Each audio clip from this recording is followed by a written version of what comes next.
Assalamualaikum warahmatullahi wabarakatuh. Saya Difla Azarif Kiati dari program studi D3 Keperawatan. Di sini saya akan mengulas sedikit materi tentang anatomi fisiologi.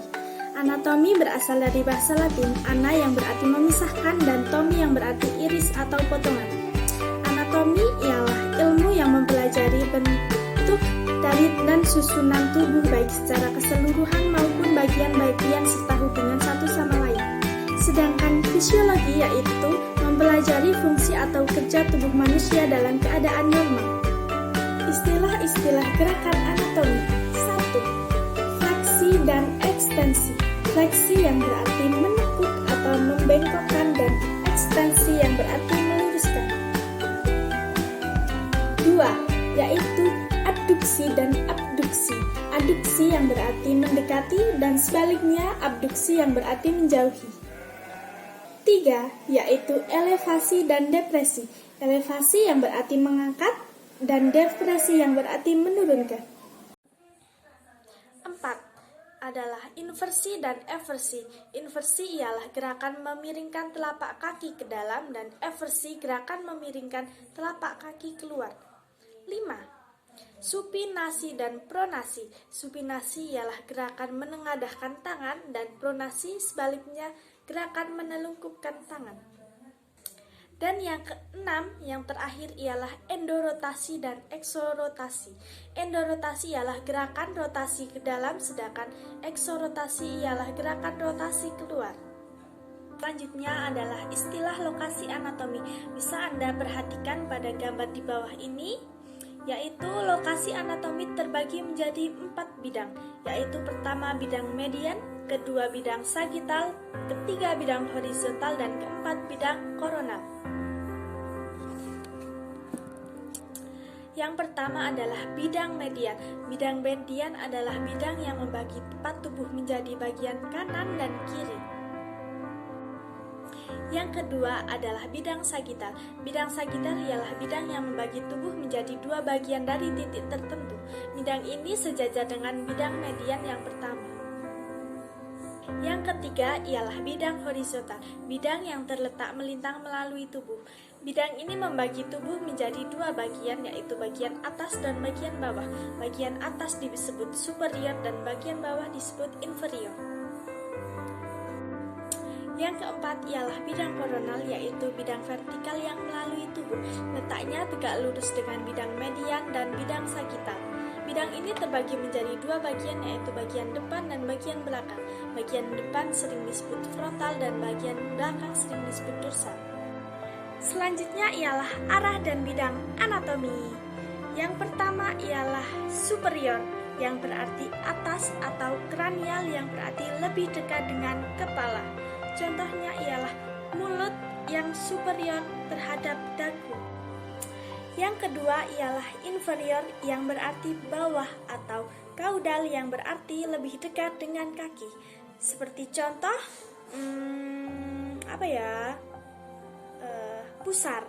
Pusar inferior dengan dada yang berarti pusar berada di bawah dada. Yang ketiga ialah interior yang berarti lebih dekat ke depan. Contohnya ialah lambung yang interior terhadap limpa. Yang keempat ialah posterior yang berarti lebih dekat ke belakang. Contohnya ialah jantung yang terletak posterior terhadap tulang rusuk. Yang kelima ialah superficial yang berarti terletak lebih dekat ke permukaan. Contohnya otot tangan yang superficial ke tulangnya. Yang keenam ialah profunda yang terletak lebih jauh dari permukaan. Contohnya ialah lengan hasta dan pengupil yang terletak lebih profunda dari otot lengan bawah. Yang ketujuh ialah medial yang terletak lebih dekat ke median atau tengah. Contohnya ialah pangkal tangan yang terletak medial terhadap tubuh. Yang kedelapan ialah lateral yang terletak menjauhi bidang median atau bagian samping. Contohnya ialah telinga. Telinga terletak lateral dengan mata yang berarti telinga jauh dengan mata. Oh ya, bukan jauh di mata dekat di hati ya, seperti lagu jauh di mata namun dekat di hati. Selanjutnya yang ke-9 ialah proksimal yang terletak lebih dekat dengan batang tubuh atau pangkal. Contohnya ialah siku. Siku terletak proksimal dengan telapak tangan yang berarti siku lebih dekat dengan telapak tangan. Dan yang terakhir yang ke-10 ialah distal. Distal terletak lebih jauh dari batang tubuh atau pangkal. Contohnya ialah pergelangan tangan yang terletak distal dengan pangkal tangan, yang berarti pergelangan tangan terletak jaraknya jauh dengan pangkal tangan. Struktur tubuh manusia. Bisa kalian lihat gambar di bawah ini. Struktur tubuh manusia terdiri atas sel, jaringan, organ, dan sistem.